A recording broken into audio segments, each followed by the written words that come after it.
And again, greetings everyone, hello everyone, and new day, new topic. If you remember, we have finished our last video with the conversion of pyruvate to acetyl coenzyme A. We said that acetyl coenzyme A may have different fates. It can be further on degraded to carbon dioxide and water in the Krebs cycle. It can be redirected to the fatty acid synthesis, or it can be redirected in amino acid metabolism. At this very moment, we're going to see how acetyl coenzyme A is finally degraded to carbon dioxide and water in the famous pathway of Krebs cycle or 3-carboxylic acid cycle. So let's start. Krebs cycle is the last, let's say the last degradation pathway of glucose, and so far you notice that glucose really has the central role in carbohydrate metabolism. So there are several important catabolic pathways or degradative pathways. Let me remind you about glycolysis, oxidative decarboxylation, and finally Krebs cycle, which converts acetyl coenzyme A to carbon dioxide and water, and it's followed by the release of energy in the form of ATP. So this is the third catabolic pathway, and it's called the Krebs cycle. Which are the final products? So in Krebs cycle, acetyl coenzyme A is converted to carbon dioxide, and the reaction occurs in aerobic conditions, and the other product is the molecule of water, also only in aerobic conditions, and of course energy is released and incorporated in the form of ATP. So Krebs cycle has other names: citric acid cycle or 3-carboxylic acid cycle. All of those names actually explain what is going on in the figure. So it's considered to be a central metabolic pathway. What does that mean? That all other catabolic pathways are actually converge, or they flow into the Krebs cycle. And if you remember, we marked that as the third stage of catabolism. So first we had the first stage, which means the degradation of complex biomolecules to their building bricks, amino acids, monosaccharides, or fatty acids. Then we have the second stage of metabolism, in which those building bricks are further degraded to acetyl coenzyme A. So far we degraded glucose to acetyl coenzyme A, and now they all gather around the same metabolic pathway, which is the third stage of catabolism, and that is the Krebs cycle.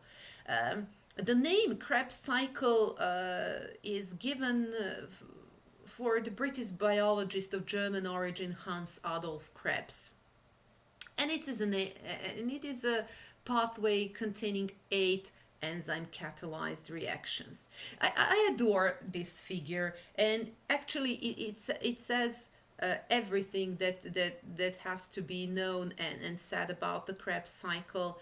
And you see that we had an acetyl coenzyme A entering the cycle in the reaction with oxaloacetate, so citrate is formed. So you can follow those atomic groups and their fate in the Krebs cycle. Citrate is isomerized to isocitrate by aconitase, and now we have the removal of the first carbon dioxide and the redox reaction, where the first out of 3 NADHs is produced by isocitrate dehydrogenase, and alpha ketoglutarate is formed, and then another carbon dioxide water molecule is removed from the system, and again one other second NADH is formed by enzyme alpha ketoglutarate dehydrogenase in order to form succinyl coenzyme A.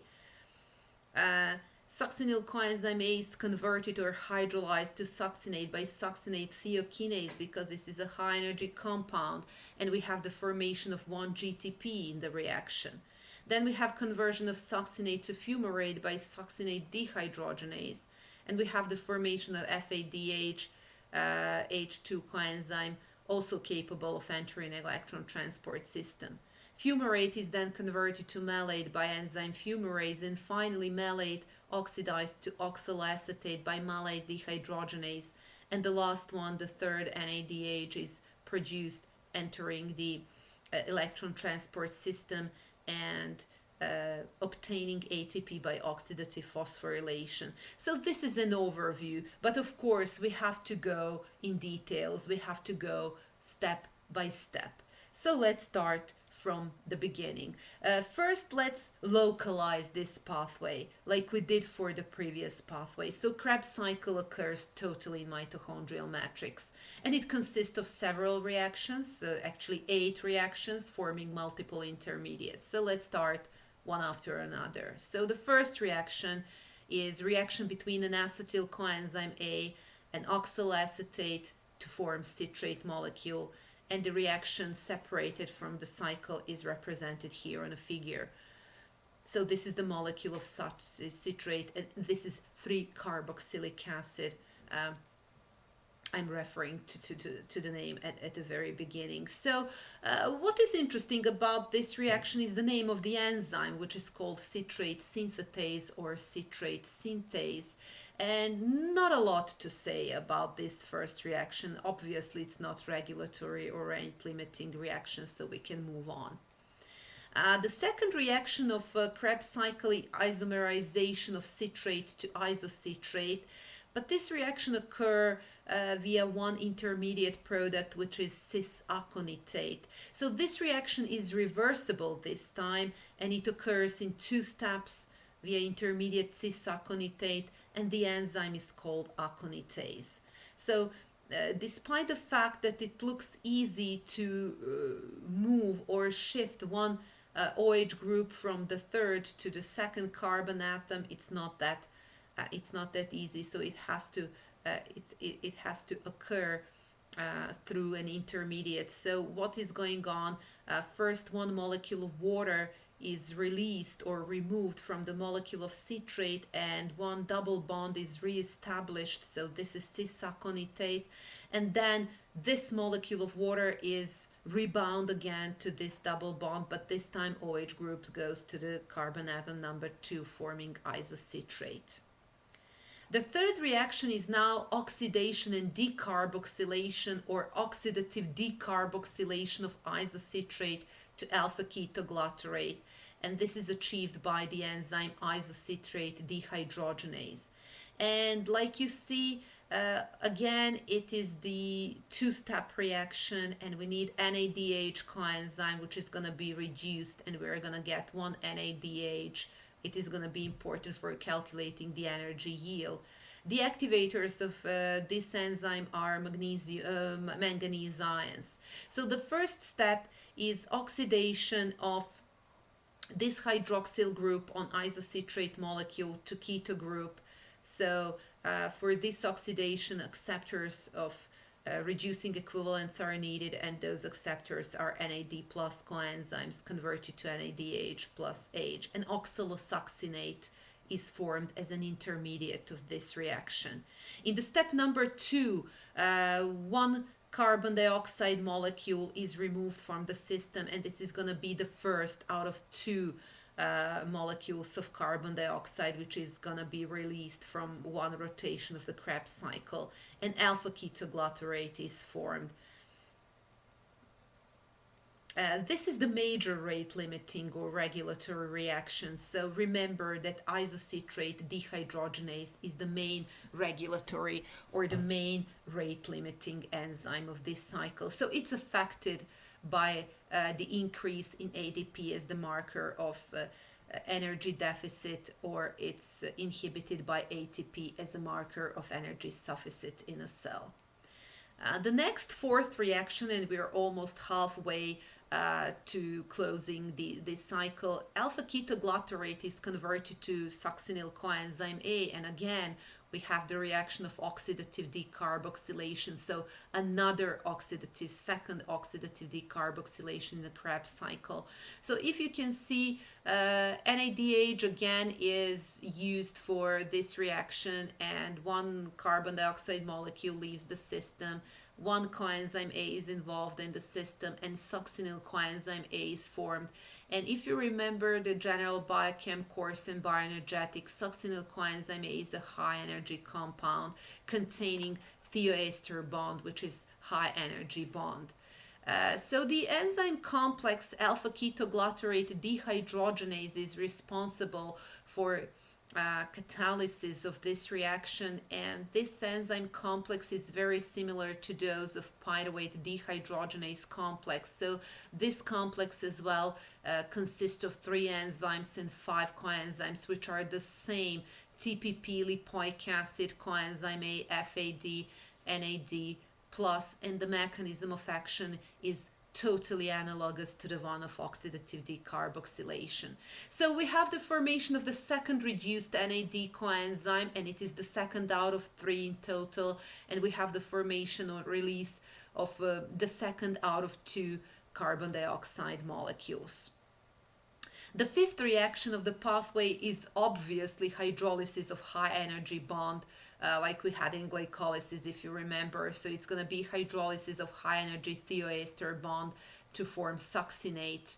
And we have the formation of 1 molecule of GTP. So it's not going to be ATP this time, but it's going to be GTP. But it's an analog, energy analog to ATP, so it can be converted to ATP in the end. The enzyme catalyzing this reaction is succinate thiokinase, but depending on the literature that you're using, you will find some other names like succinyl coenzyme A, synthetase, or synthase. Whichever name you use, you won't be wrong and you won't make a mistake. This is an example of phosphorylation at substrate level, similar to those examples we had in glycolytic pathway. Reaction number 6 is conversion of succinate to fumarate, and it's a reaction of oxidation. The enzyme is succinate dehydrogenase, which actually uses FAD coenzyme as an acceptor of reducing equivalent. So FAD is reduced to FADH2, which can also enter the electron transport system to be involved in the biosynthesis of ATP. So this is the only enzyme of the Krebs cycle which is attached to the inner mitochondrial membrane. Why is that so important? Because the entrance of FAD coenzyme to ETC is rather slow. So actually by attachment to the inner mitochondrial membrane, facilitated entry point is obtained for FADH to enter ETC and to give ATP in final. So reaction number 7 is conversion of fumarate to malate, and it's a simple reaction of hydration. So 1 molecule of water is added to the double bond, and it's a reversible reaction catalyzed by enzyme fumarase, so L-malate is formed. And the last reaction of Krebs cycle is oxidation of L-malate to oxaloacetate, which actually closes the cycle. If you remember, that was the first member of the cycle reacting with acetyl coenzyme A. The enzyme which catalyzed this reaction is mitochondrial malate dehydrogenase, and of course, like all dehydrogenases, we need a coenzyme, and again it is an NAD coenzyme which is going to be converted to its reduced form, and it's going to be the third and the last one out of 3 NADHs which are going to be formed during one rotation of the Krebs cycle. Please here just make a difference and distinguish between the mitochondrial and cytoplasmic malate dehydrogenase. So cytoplasmic malate dehydrogenase is responsible for the transport of reducing equivalents from cytosolic NADH. Remember that it's formed during glycolytic pathways through mitochondrial membrane via malate to matrix, and where malate is oxidized to oxaloacetate and to form NADH, which enters ETC, because oxaloacetate is too huge and it cannot pass the mitochondrial membrane. So just make the difference between these two isoenzymes, mitochondrial and cytoplasmic malate dehydrogenase. So what can we conclude? After all, like for all other metabolic pathways, let's name the final products. So the final products of Krebs cycle are carbon dioxide and water and ATP or NADH or FADH means ATP or GTP meaning ATP. So let's calculate the energy yield of Krebs cycle. So the energy in the form of ATP is formed from, let's summarize our reactions. So we have the formation of 3 molecules of NADH coenzyme, each of those forming 3 ATPs in ETC. So it's 3 times 3 gives the total of 9 ATPs. So we have the formation of 1 molecule of FADH. Each molecule of FADH forms 2 ATPs in ETC, which gives us 2 ATPs in one rotation of Krebs cycle. And we have the formation of 1 molecule of GTP, which we've mentioned is an equivalent to ATP. So we have one more ATP added to the sum.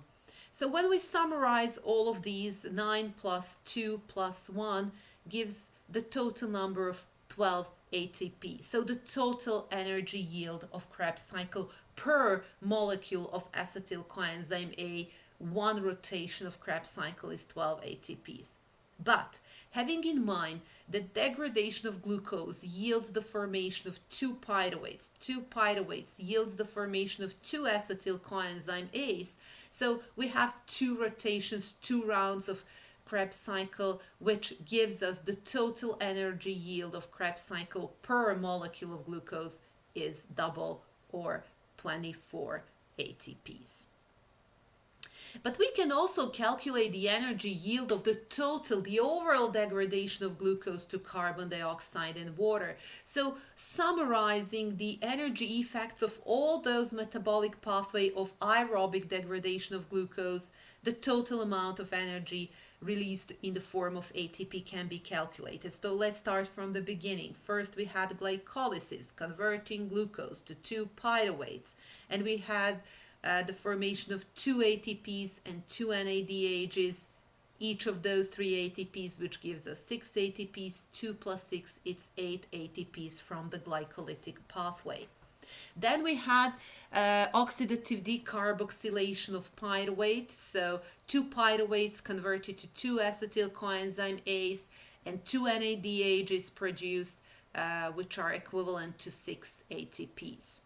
And Krebs cycle, as we said, 2 acetyl coenzyme A's, 2 rounds of Krebs cycle, which is 24 ATPs. So 8 plus 6 plus 24 gives us the total amount of energy released in the form of ATP during aerobic degradation of 1 molecule of glucose is 38 ATPs.